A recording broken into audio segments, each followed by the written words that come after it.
Our wonderful speaker is Gary O'Neill.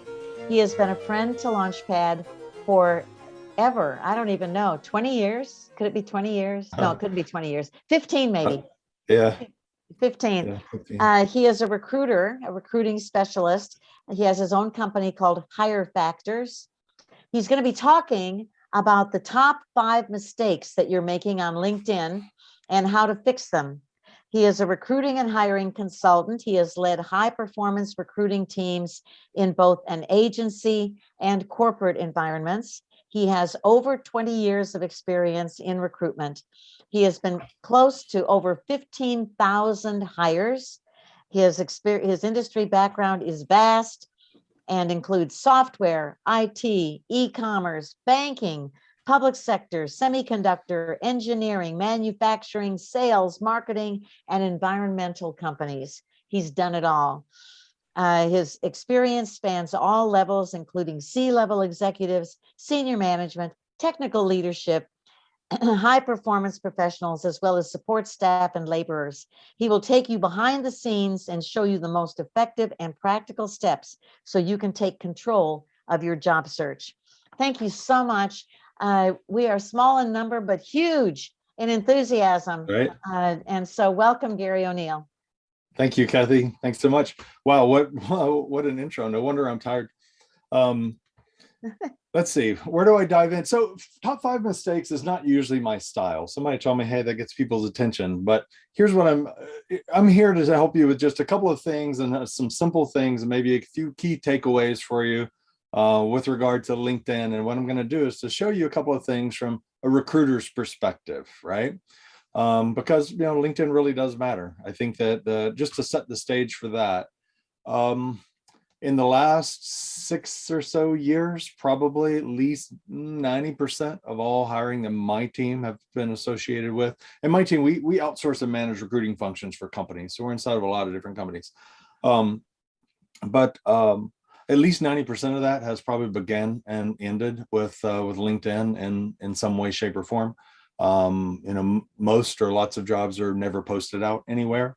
And that's because a lot of teams like mine, this is our predominant way of going about the work that we do. So let me show you a couple of things. Item number 1 is not listing what's called a current job. Let me just show you this stuff. You don't want to just see a slideshow. Let me show you something. So this is my regular LinkedIn account that most of you have, but this is my LinkedIn top upgraded recruiter account. And so if I was starting a new search right now as a recruiter, I'm going to drop right here, and let's just say I'm looking for a system administrator. It doesn't really matter what it is, but I'm going to go, where'd it go? I'll go right here under job titles, and I'm going to click system administrator. And I'm not always going to be in this tool. I'm going to switch over to the other one because you're not familiar with this particular tool. But notice when I put in system administrator, the next thing I do is I can click this, which is I only want to see people who and in LinkedIn, a current job just means it's and I'll show you, but it just means it's a position where you have checked the box that says I currently work here. It's mislabeled. LinkedIn didn't mean to say I currently work here. What they meant to say was make this one of my current positions. You can have multiple current positions. And the reason why we often click this is because I was a system administrator back in the day, and I was a software engineer. And so I have no caring whether someone's employed or not, but my search will be full of people who haven't been in the role in a really long time. So when I come run this search for system administrator and I flip system administrator current, if you don't have a current position at all, you will not come up in my search results at all. And so it's really critically important that you have what's called a current position. Because sometimes I find with people who are unemployed, they don't have one. So let me show you what I mean by that exactly. So this is my profile. I'm going to scroll down right here, and I'm going to add a position. And so we don't care that much about the title right now. It's not really what we're looking at. But see this right here? I'm currently working in this role. This is what makes it your current position. And so my suggestion to you is that even if you're unemployed, you got to have a current position. And even if you're currently employed, but you're looking to transition into something else, you're going through one of these training programs or what have you, then what you need to do is you need to have a position. And I think this is one of my other points here in a minute, but you need to have a position that has the titles of the jobs that make sense for you going forward. So if I was a system administrator, network engineer, right, I would have, even if I was in career transition, right, I'd have system administrator, I'd have network engineer. I'm not going to worry too much about spelling this correctly. And I would load this up with the types of titles that make sense for me. And I would probably put any certifications that I have right here in this title. And so, you know, if I'm in career transition, especially, that's when I see people not having a current position, or anytime, bottom line, you need to have a current position, and that current position's title ought to be loaded up with the kinds of with the titles that make sense for the job that's right for you, because that's what I'm searching for. So when me as a recruiter, someone on my team is searching for a network engineer, you want to come up on our search results. So the way you come up in our search results is know that the first thing we do is title search. And the next thing we do, if we got this tool, is flip it to current. So if you don't have the title and it isn't a current position, you don't come up in my search. So that's item number one. Let's see what else is on this list here. So not having a current job is a mistake. Not search optimizing your headline. Let me show you what I mean by that. So, and I think I'm finished with this, right? I put this title in here. I would make sure that this only thing that matters on this one is the title field with lots of titles that make sense for the job that's the next one for you. And make sure you click this. Everything else about it, you would do it exactly the same way. Discard changes. I want to discard that. All right. So this next item I want to talk to you about is not search optimizing your headline. Here's why that matters. If somebody doesn't have an upgraded account, and this is just a regular old standard account, right? People will do a search right up here. And the primary place this searches is your headline. It searches some other things, but it's really searching your headline for the most part. And I just know it because I've been using it so long, right? I mean, system administrator, Austin. So what's going to happen is when someone runs, when they're not a recruiter, they're just running a really simple search like this, then they'll put in the search right here. And when somebody puts in the search right here, the predominant thing it's searching is your headline. And that's what comes up in the search right here. So we got Ricky's headline is Network System Administrator at City of Austin. So see System Administrator, and C's in Maynard, and probably wouldn't have come up under Austin, but it did say City of Austin, right? System Administrator, Austin Regional Clinic. So, but people, if they don't know any better, they just run a search here, and it's predominantly searching your headline here. So what I suggest you do about that is really simple, which is, I'm going to my profile. So first of all, you should have a current position. And let's just assume that this is a current position for me. This is my company, Hire Factors. So if I edit that, let me just show you. Say I've got recruiting leader, technical recruiter, executive recruiter, talent acquisition specialist. I am currently working in this role. So that makes it a current position for me. And since that's the titles that I want somebody to find when they're looking for me, what I do for my headline is I take exactly this title right here, exactly this. Let me see if it'll let me highlight it instead of doing that. Let me edit it one more time so I can copy it. I'm going to copy that. I'll do it this way so you can see, copy. I'm not going to save that. And up here at the top, this is my headline. I will take this little pencil and I will edit my headline right here. And it's already that way. But I would suggest you use the exact same for the heading on your LinkedIn profile. Use the same as the title on your most current position that's aimed at that job that's the next right job for you. So if you do that, now what happens is when I run my LinkedIn, when I run my, this is my LinkedIn recruiter account, when I search for system administrator current, you're going to come up because you have that current job. But because you have multiple titles, notice this, right? I got Charles Harris, I got Sean Bowen, I got Gregory Fouts in my search. If I change this, some companies, and if you do what I do, you figure out the titles really are somewhat meaningless. There are people who are called system administrators, and other companies are called network engineers, and there's titles all over the place. But what'll happen if you only have one title in a row is now if I was searching for network engineer current, it's going to be an entirely different set of people, entirely different set of people. So that's the reason why you want to have multiple titles in your in the title field of your jobs, as well as in this particular case, item number 2 that I'm showing you on the screen is not search optimizing your headline. And the easiest way to do it is make it so that this is the same as your job so that you will come up in search results, right? All right. We cool? Does that all make sense? All good? All right. Like a searchable keywords. So you got to think about the thing I suggest you do is when you're building your LinkedIn profile, don't think about it in terms of what it's going to be like when somebody's looking at it, because what happens is what you really need to focus on is making it come up at the top of search results. So if you use lots of the words that people are going to search for you for and have essentially no content in your LinkedIn profile, it will still work for you.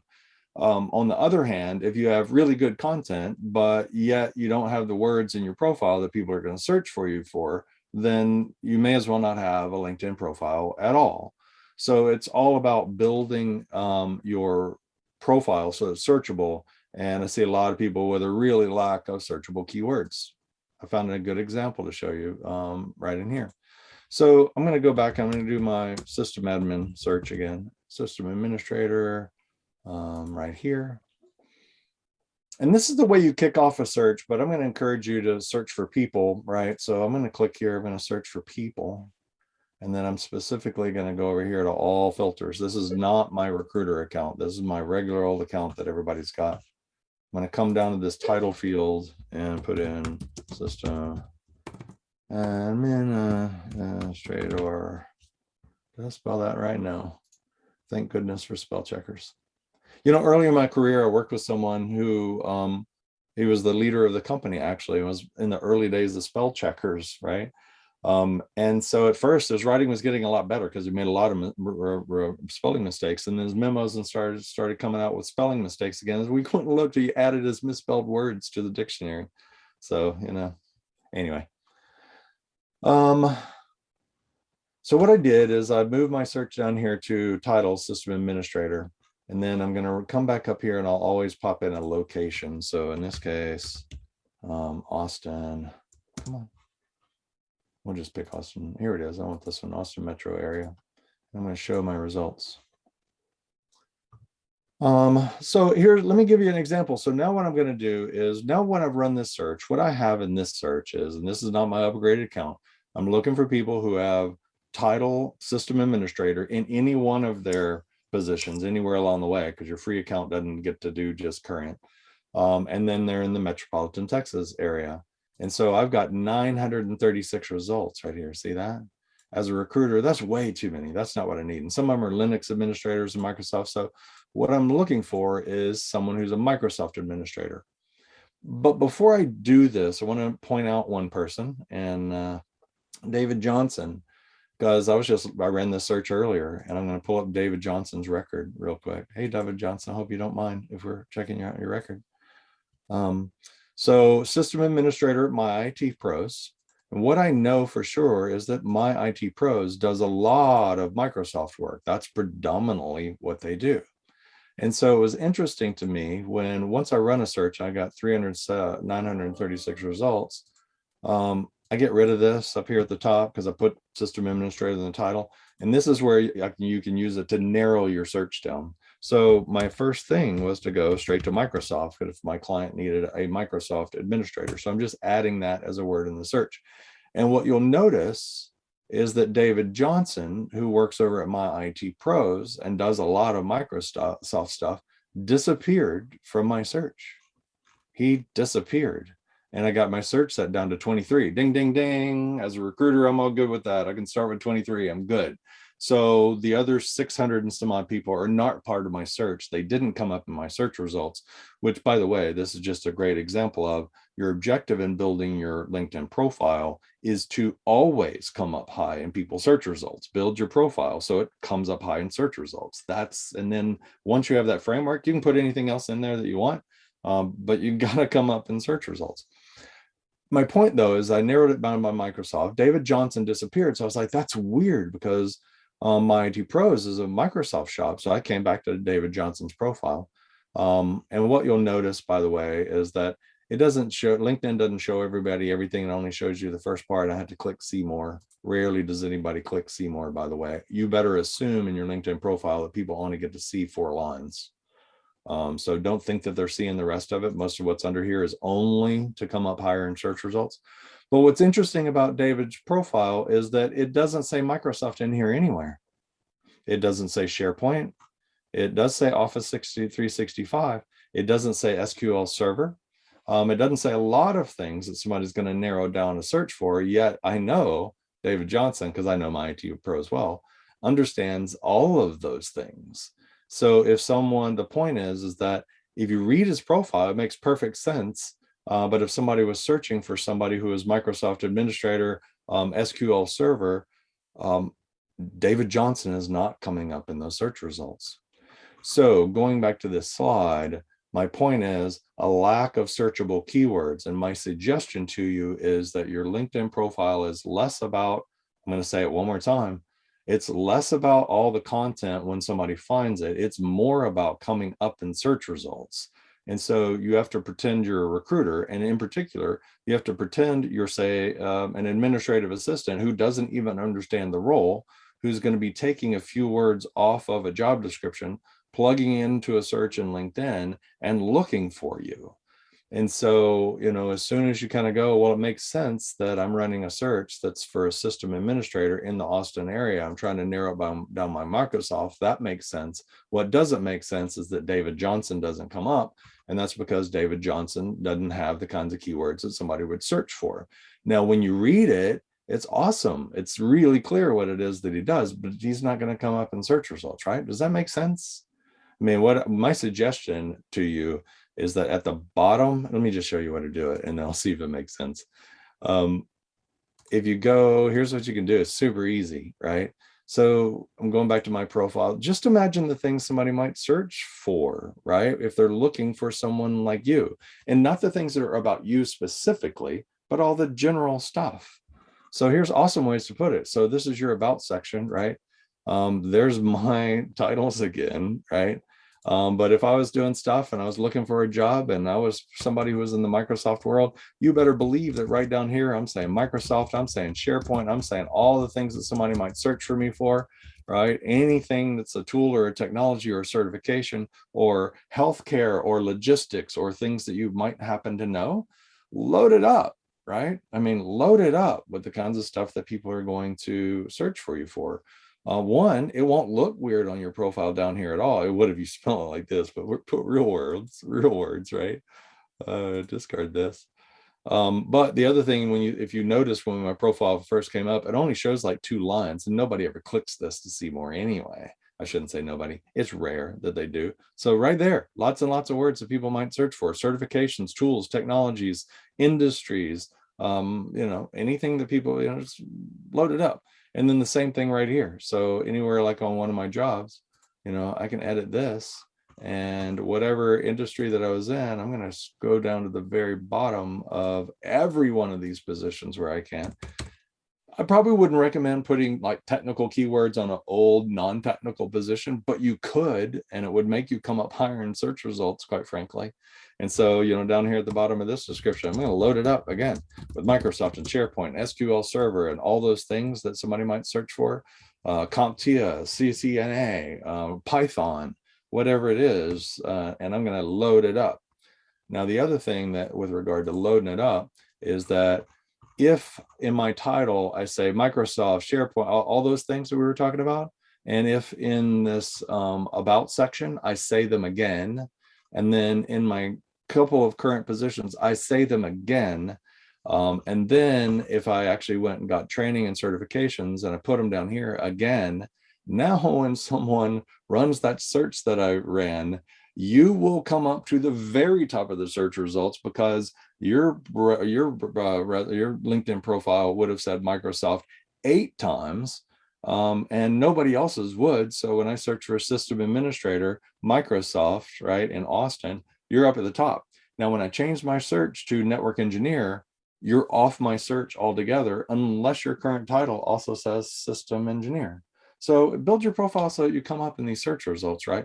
And the most common search, and the one you're working toward, is title, current, right? What are the things somebody might search for title, location, and I'll show you more about that in a minute. And then they're going to narrow it down by other keywords. Well, what keywords about somebody might narrow it down by, because anybody who's really recruiting doesn't need 1,000 results. We need like 50, 100, right? How are we doing? We all good? Questions, comments, anything? All right. Someone 10 minutes asked, is good. Yeah. Hey. hi, Gary. Someone asked in here, what do keywords go in LinkedIn? Where do they go? Or how do they, So how does the algorithm work, or what have you? So is that question about how do you change your profile? What do you mean? Oh, you mean in the search? You know what? It's probably shouldn't even be the words keywords. It's really this simple. See, when I run a search up here, every word you put in is what I'm talking about. Like every word that somebody might put in. And so, if I run the previous search that I was running, which is system administrator, and then I go to, so how you go to an advanced search, by the way, click on people, because you're searching for people. All filters, I scroll down here. Under title, I put in system administrator. The only reason I put it at the top is I can't start a search without doing it. Doesn't even matter what I put up there. Or, right? So there's keywords right there. There's words, right? So keywords are just all parts of the search. It's not a specific thing. It's a general term. And so now when I run my search, I got, 936, and now I'm going to narrow it down right up here. And now what I'm going to do is I'll put an SQL server, and an entirely different set of people is going to come up. Joey was common though. Did anybody notice Jose Joey Lopez appeared in the other search too, with regard to Microsoft and stuff? So Joey's profile is more searchable than some of the others, and it's coming up at the top of the list multiple times. Did that answer the question? And we could do that on our own profile, actually do this kind of exercise. Yeah, you should. I mean, go search for people who are like you. Go search for the, go run searches until your search results come up with the kinds of people who are already in the kinds of roles that make sense for you. And then now you have a pretty good idea of all the different ways, and look at all their different titles, right? By the way, just go, I'll run out of time if I show you too much stuff, but go play recruiter. And the secret to your profile is really simple. It's right here. So at least parts of it. Make sure you have a current job. If you don't have a current job, you're not coming up in lots of people's search results.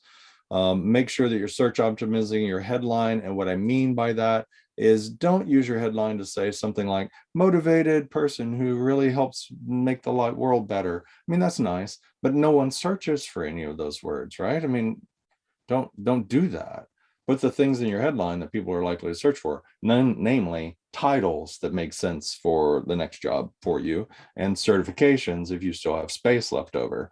Those are the things to put in your headline. Same thing as multiple titles in your profile, and then everywhere you possibly can in your profile. I'm going to show you mine, and this is important, so I'll show you again. Everywhere you can. Yes. I'm sorry, Gary. This is Kathy. I have a question. Yeah. So I've been teaching our LinkedIn class for a long time, and I've been, based on stuff I heard from you years and years and years ago, I've been telling people to put multiple titles, similar titles, whatever the functions were that they did on their jobs in the experience part, that they should put those as titles. And we've heard from a lot of recruiters that as soon as they receive a resume, they pull up the person's LinkedIn and they look at those side by side and they say they better be the same. And they better be the same in terms of the dates need to be the same, and the job titles need to be the same. And Certainly. so if you have put, your actual job title at the company was administrative assistant, but you did a ton of project coordination, and that's what you're trying to go into. Is it going to get you if you don't have that official title on your resume, but it's on LinkedIn? You understand what I'm asking? I would probably put it on LinkedIn too, whatever the official title was. Usually, if you get to the point where you're getting an offer, sometimes people make you fill out an application, stuff like that. That's the legal stuff. Here's my thought, and I'm not sure I'm answering it directly, which is, if you'll notice, the multiple titles I have here are all the same. It's recruiting leader, executive recruiter, technical recruiter. All of those things are true, and they're all very related to one another. I think where the problem is that if I applied for a recruiter job and somebody, and my profile said recruiter or customer success or account executive and sales, because I'm not clear on the kinds of roles, now I've got a real problem. And my number one suggestion to you in your job search is the idea of being open to possibilities is one of the worst things you can possibly do, because trying to be everything to everyone means you're nothing to anyone. So you need to be really clear on the roles that you're focusing on. That's probably, if there were a bunch of you who are focused on that and a bunch of you who are open to possibilities, I know for sure who's getting better jobs faster. It's these people over here. But No, my point is, I didn't those mean in titles ought the, to be related. yeah, right. But I Yeah. didn't mean in the headline. I got it for the headline, but Oh, no, down no, under even- your work experience. Yeah. So what And was so your? I have done that same thing on mine, and I direct people to do that. So, Yeah. So for example, if you're applying for a job for a senior talent acquisition person, Yeah. and they look in here and they say, "Oh my gosh, this guy was really the director of recruiting." That's 3 levels higher than a senior talent acquisition leader.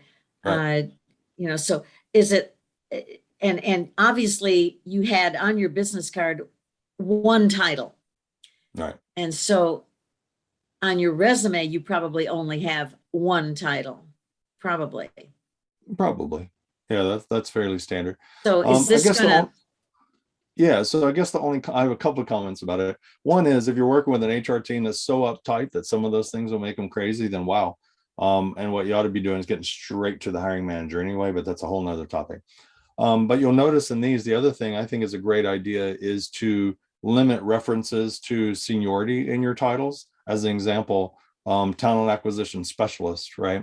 So if I don't think there's not a perfect answer to the question, which is, if it said director of recruiting and I'm going and applying for and trying to work on just a individual contributor recruiter role, but I have recruiting leader, technical recruiter, executive recruiter, talent acquisition specialist. I could be VP of talent acquisition. I could be a number of different things with that. So I think that sometimes it's interesting or challenging when you try to imply too much about level in your titles. I tend to avoid that. So, and I'm not, Okay. I know that that's not necessarily answering your question directly, but I'm not the guy who thinks that your previous official title has to be on your resume, much less your LinkedIn profile. I think that if your title on a past job was technical analyst, I probably wouldn't have technical analyst on my resume or on my LinkedIn profile, because it means nothing to anyone. So I think it's important to have titles that actually begin to tell the story. So for those people who are really rule followers, they won't like that. But for me, I think it's about creating a resume and a LinkedIn profile that actually really communicates in a way that people can find you and see you and be able to appreciate you for the kinds of work and the stuff that you do. So, I think it's about putting titles that mean something, not I necessarily got you. exactly I what tell they used people to lots be. of times to put the functional title down. And then Yeah. if they want to put their official classification title in parentheses or whatever they can, but the functional title is what will really describe what their function was, what Yeah. they did. Yeah. Okay, And if thank what you. you do, you're welcome. And if what you do is you have a current position that's representative of like your next job, even if you're employed somewhere, you don't have an official title for that next one, right? And I also think, for me, experience in a LinkedIn profile isn't just jobs that you've had. I mean, I've got a current experience, which is, seeking new opportunity, or education that I'm getting right now. So I think of it in a lot more fluid sort of way, probably, than most people do. But I think it's just a way to tell your story, right? And your story starts down here and works your way up. So. Cool. Hi, Gary. Hey, It's John. Long time no John. see. Um, hey, yeah. How are you, man? I'm doing pretty well. Searching Yep. for new opportunities. I'm waiting for a job offer where they've been dragging their feet, but just wanted to share on that whole thing. Many years ago, we did a startup. I was director of technology. I had reports, done a number of different jobs. I was manager of database education with no reports at one point 20 years ago, and have mainly been various roles in sales performance management ever since. This Right. last role, technically my real title was senior solutions architect, but the assistant to the practice lead said, put your functional role, which I was director of global SPM pre-sales. I was directing the global SPM pre-sales. We were starting a practice. Right. And that title alone has really gotten a lot of interest over the last few months, much Yeah, more than that's good. the senior solutions architect is great. Yep. But I really don't want to do individual contributor roles all that much anymore. I really want Right. a leadership role with the responsibility again. Yeah. And getting to that place is hard, but just that director keyword has been phenomenal. Yeah. Awesome. That's great news. And it's true. Yeah. So there's two stories in that. One is that it takes some experimenting, right? You can mess around with it and see if changing things helps. And then two is it's about titles that are for the jobs that make sense for you that you'd want to be contacted about. So, if that helps get better results because it's director level titles and the rest, that's awesome.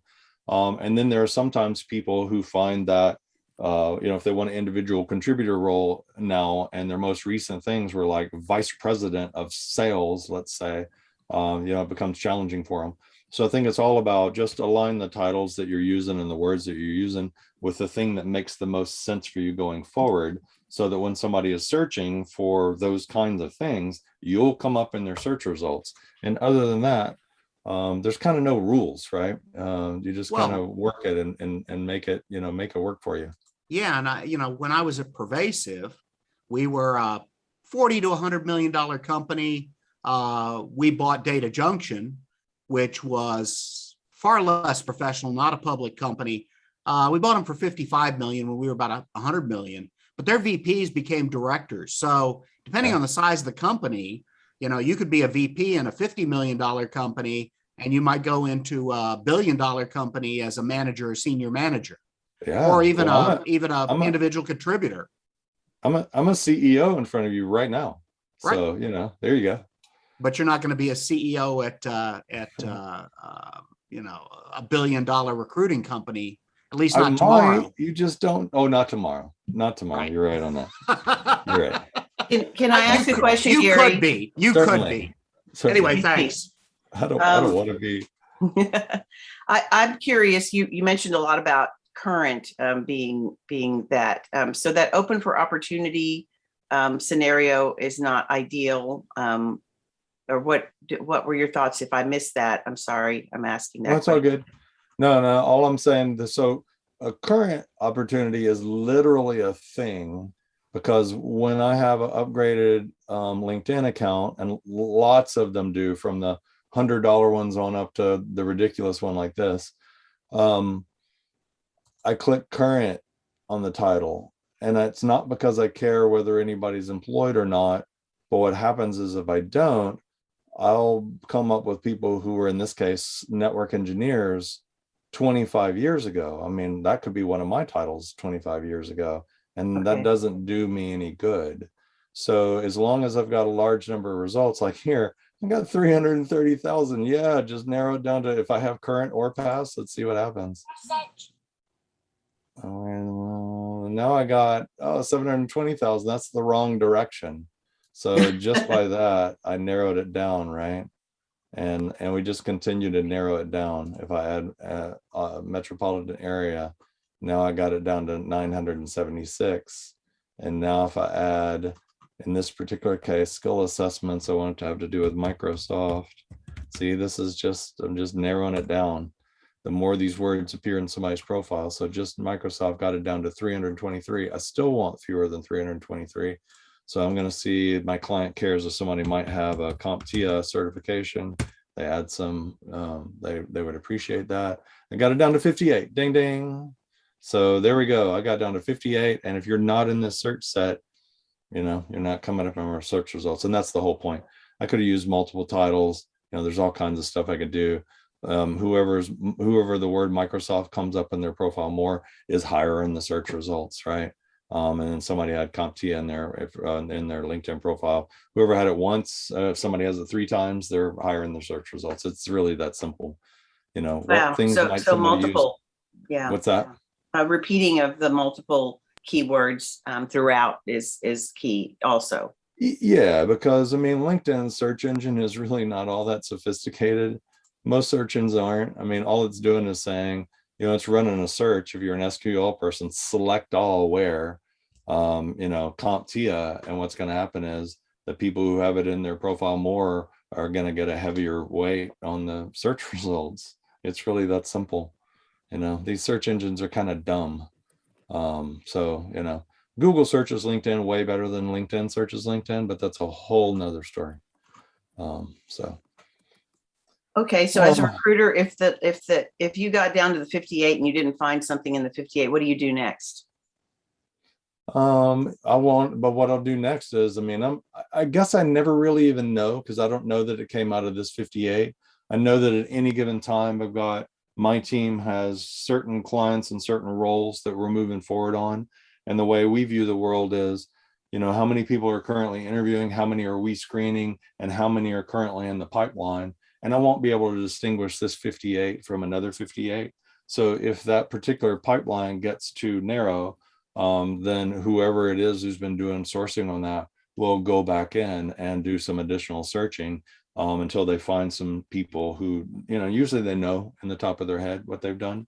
And so, but the truth is, for a role like this one, you know, if it moves beyond, you know, 150 or so people, that'd be shocking. So, you know, so you just, as you know, as a recruiter, it's less about what happens with this search than it is what does the pipeline look like when we check it out again. So somebody's aware of it, somebody's working it. I mean, if you're a recruiter, you know how many people are interviewing, how many are screening, what's going on every single one of the positions you're working on. And you better be able to keep about 20 or 30 of them in your head. So it's kind of a natural flowing process, really. And is open to work a better situation for from the recruiter standpoint? I think that whether or not you're open to work doesn't matter at all to me. But what it does do is it does give you some preferential treatment in search results. And there are times where I will use that as if I've narrowed it down a bunch and kind of things that really matter to me, and I've still got 400 people in the search, I'll go flip that on, because what I know is that's probably a shorter path. So, you know, I'll narrow my search by who has that turned on sometimes. So it can't do any harm. And it probably matters most that you come up in search results, right? If I look at a list like this, I think very few recruiters looking at a list like this would go, oh, Adam's looking, let me look over here. And it's like, no, I'm going to reach out to all of them, right? So, yeah. So I think it just, again, the most important thing with LinkedIn, anytime you're considering something in your profile, ask the question, will this make me come up higher in search results? And if the answer is no, or I don't know, then leave it out, or it doesn't matter, one of the two. And great. Thanks so much. You're welcome. Where are we at? Lots of searchable keywords. I should probably stop saying keywords. It's not keywords. It's not like they're magic. It's called, imagine that you're searching for people. Go search for people who are already in the roles that make sense for you, and run searches and try different things until you really get a nice solid set. Because as a recruiter, if I get a really mixed set of things that I'm looking at, I'll rerun my search. But when I get a nice, really solid set of 80, 100, 200 or something like that, now you know what's in that search set, and then go change the title. Go mess with it. That's what I mean. It's not, keywords aren't anything magic. They're just words people are going to use to search for. It's not magic. Mistake number 4 is having few connections. So here's the deal. So when I am in this account that I'm talking about, you know, this is $1,000 a month to be able to run this essentially. Some discounts you get bigger, but I mean, $800 to $1,000 a month. Most people don't have this particular version. one of the nice things about this particular version is that when I run a search, it doesn't matter whether you're in my network or not, you're coming up in my search results because I paid LinkedIn a lot of money so that everyone comes up in my search results. If you don't do that and you're just in your regular account here, if you'll notice the size of my search set when I search for system, when I search for system administrator people here in my account and I narrow it down to Austin Metro, I got 9,700. My network is really big, so it won't be as good of an example, but for most people, here's the deal. If you're not in my network, and unless I have a really expensive LinkedIn recruiter account, if you're not in my network, you don't come up in my search results. And so if you have a LinkedIn profile with very few connections, and those connections are not to people who are connected to recruiters and people like who are looking for you, then you come up in no search results. And so you must have, and there's no reason, I want to be first. Don't you want to be first person connected to every single person who's in LinkedIn? Why not? I mean, it's not a social media site. I mean, it's not any of that. I can see your profile, whether I'm connected to you or not. I mean, why wouldn't you want to be connected with everyone?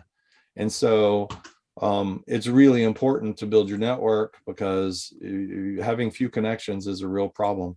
Let me show you the easiest way to build your network. Super simple. And by the way, this search up here, LinkedIn search is really weird, quite frankly, and they messed it all up not long ago. It doesn't matter what you put up here. What you really want to do is you really want to run a people search. And so you can put that, and then you go to people, right? And now I'll run a people search. And now I click all filters. This is how you can mess with everything. So to build your network, here's what you want to do. Put in the title keyword, or put in the title recruiter. I'm going to remove this because none of them have that in their profile. I got, 748,000 recruiters. I'm going to narrow it down by in Austin.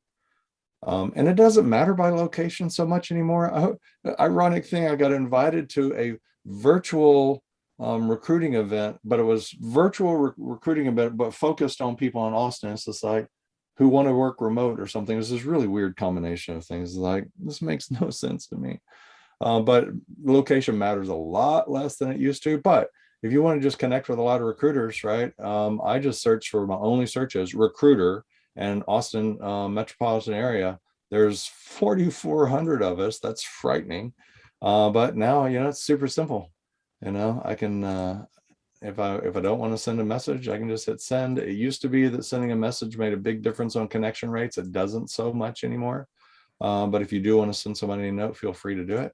And LinkedIn's eventually going to tell me I can't connect with any more people today. And then I pat myself on the back and I go do something else. But you really ought to be connected with hundreds and hundreds and hundreds of recruiters. It's super simple to do. And the truth is, the recruiters are connected with other recruiters who are connected with hiring managers who are connected with the people who are searching for you. So by connecting with recruiters, you will build your network, and you'll build your network with the people and the hiring managers so you'll come up in more. One of the other best ways to come up in search results is connect with lots of recruiters. Now you come up in search results higher because most of them don't have a LinkedIn recruiter account. So having few connections is a real mistake. How are we doing on time? I think we're about done with this part. Not highlighting your training is kind of a mistake, but that's down in that very bottom part of your stuff. So how are we doing on time? We doing all right? You've got 20 minutes easily. Okay. More if you need it. All right. So we can talk about some other things then, right? Yeah. Okay, cool. This one, I can be totally transparent, right? So part of the reason why not highlighting your training is in here is because this particular course is sponsored by United Training Academy. So I do a lot of webinars and stuff with them.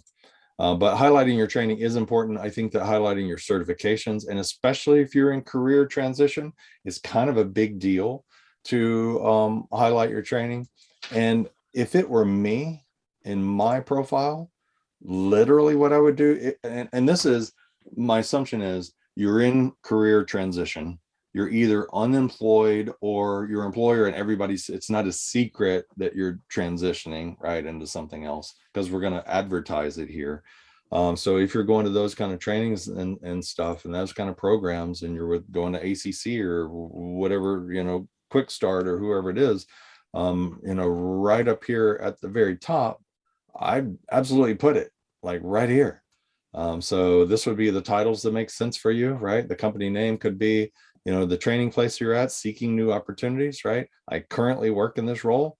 And then when I get down in here in the description, I'm going to put the certifications that I'm earning. I'm going to talk about the classes. I'm going to load it up with the keywords of the things and the technologies and stuff that I'm learning about medical billing and code, whatever it is that you're learning. Yeah, I'm going to take this and I'm going to create a position that's loaded up about the training that I'm doing like right now. So why not? And the reason why to do it is because it will help you come up higher in search results. So, well, won't it be weird when somebody sees my profile and there's something on there about doing training? It's like, no, why would that be weird? I don't know why that would be weird. So I would put it like, if I'm doing training and stuff like that, put it here. And then of course, down here where it always goes, down in your education section or wherever that is, down in here. Cool. All right. A couple of other things then. So the reason why this is here is there's kind of two sides to LinkedIn. Everything I've been telling you is about how to be found.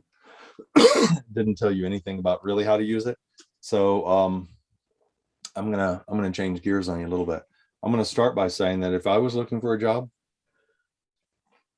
I might not apply for any job. Some might not apply for any job online. I might not ever click submit. I may never do that. And I think that if you put me in a race with 10 other people and they all apply for jobs as their strategy, and I'm not allowed to apply for any of them, I'll beat them to the finish line. I promise you. So let me show you a little bit about what I mean about that. So these are bonus mistakes. We're only supposed to cover 5. Here's number 6. Not connecting with people when you're applying for a job. So like I said, I'm not sure I would apply for a job. I'm really not encouraging you. I am not encouraging you to not apply for jobs. I'm just telling you that that's not the answer. And it's certainly not the only answer. And I'm so confident that if I was in a race and I weren't allowed to apply for jobs, I'd still win, right? And here's the reason why. So I'm going to search for, we're going to stick with system administrators. I'm kind of a technical guy. It's the world that I know best. Not necessarily a technical recruiter, but lots of tech companies. My clients are predominantly software product companies here in Austin. So I'm going to do system administrator jobs in Austin. How many of you know that Google has a job search engine, right? You ought to know that. System administrator jobs in Austin. You move down to this blue banner and you open it up. That's Google's job search engine. Just ask yourself, who scrapes jobs off the web better? Well, we aren't going to talk about that, but let's just say that Google does an awfully good job of picking up all kinds of stuff about jobs, right? So here's one: geographic information system administrator for Spartan Capital Group. So let's say that this job was one that I'd like to be considered for. I'd like to move forward for. A couple of things I can tell you, and this is off of topic a little bit, but these buttons that you see right here, like apply on LinkedIn, apply on Adzuna, what the hell is that? So the idea of these things right here is I just wouldn't do it. And the reason why is Adzuna may have picked up an ad somewhere. You don't even know where this is going. Does it actually get to anybody at Horizon Bank? I doubt it. Some of the things that you click here, Adzuna may send an advertisement to somebody where they can get their LinkedIn address saying, hey, we have a candidate who's interested. If you want to pay us money, we'll show them to you.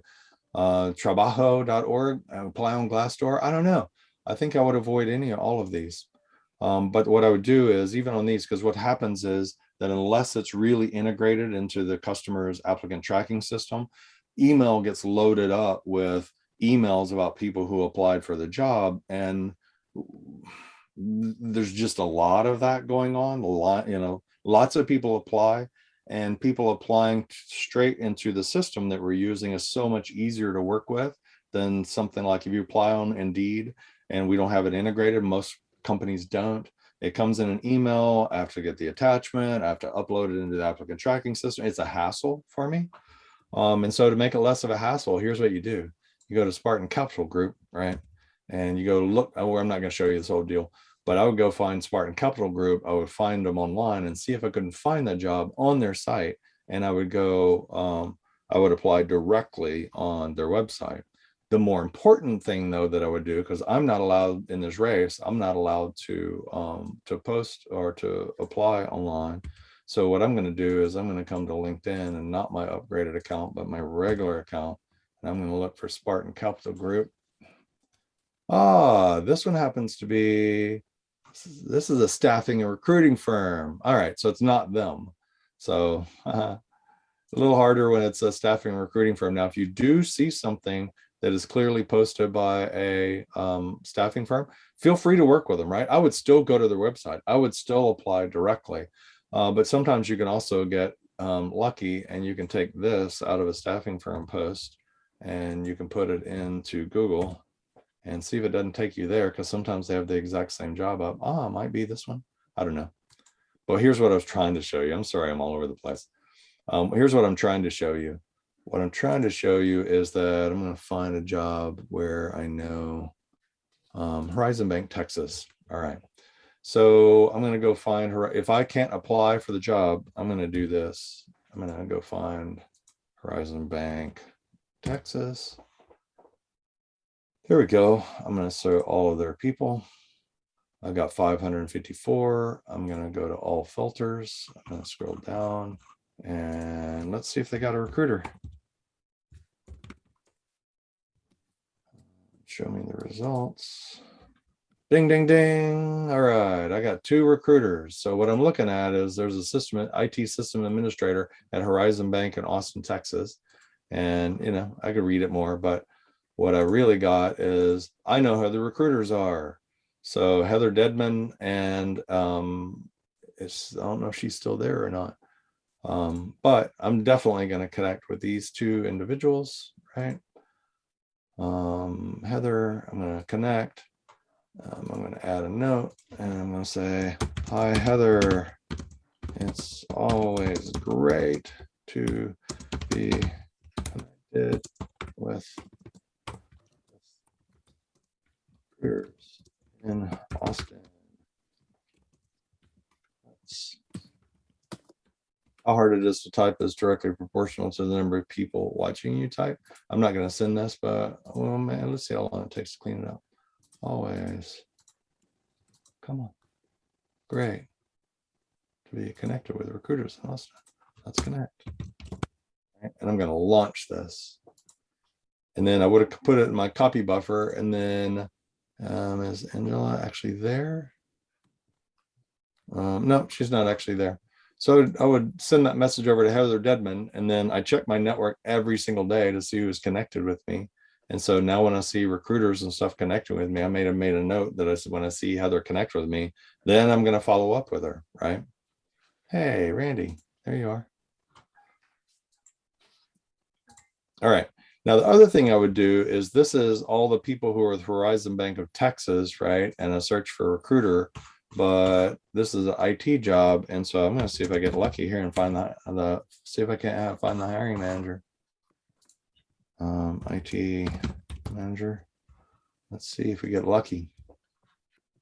Horizon Bank regional program manager at Cisco. I'm going to get rid of that up top. Current company, Horizon Bank.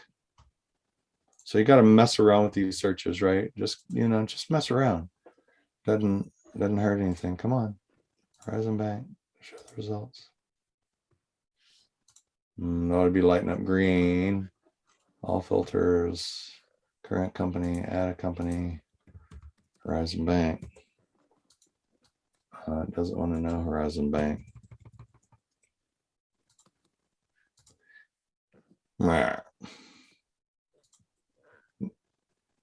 Let's change this title to IT.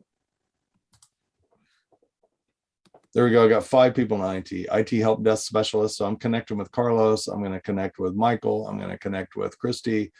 Regional program manager. I'm not sure that one's coming up again. But I'm going to go find IT people and all at Horizon Bank. So what I'm going to go do is I'm going to spend a little bit of time, if that job is one that I'm really interested in and really qualified for, I'm going to go find the recruiter. I'm going to go find the hiring manager if I can, and I'm going to find some people who are in IT, and I'm going to go connect with them. Some of them will start connecting with me. And once they connect with me, I can now have a conversation with them. So once they connect, I would respond to Carlos, hey, thanks for connecting.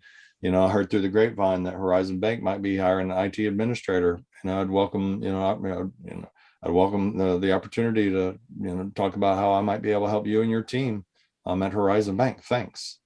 What I know is that Carlos, the IT help desk specialist at Horizon Bank, is probably not the hiring manager, but I bet you anything, Carlos knows or works 1 or 2 levels below the hiring manager, and he probably knows that they're hiring for that particular position. So, and they may have a referral program, and he might get a $1,500 bonus, whatever. I'm just saying that job search is a whole lot less about applying for jobs, and it's a whole lot less about looking at companies. And I don't understand the whole notion of people like going and doing a lot of research on companies when you never get connected with the people. The way to execute a great job search is to go connect with human beings, go find people who need your help, and go have a conversation with them, because everyone who gets hired gets to the front of the line, and the front of the line is talking to the hiring manager. So in my weird world of running this particular contest that we had to get a job, what I'm doing is I will use a job board like this for nothing more than finding the short path to a few companies who actively have roles that might make sense for me. And then I'll use those roles to follow in through LinkedIn to the recruiter, to the peers, and the hiring managers. And I'll skip the whole applying for a job and get myself straight to the front of the line. I want to share, you know what? I got to show you this. I really do. Let me take you into my messaging right here. So this gentleman right here, notice what he sent to me. He connected with me yesterday, right? And I've got there's a job that he knows about.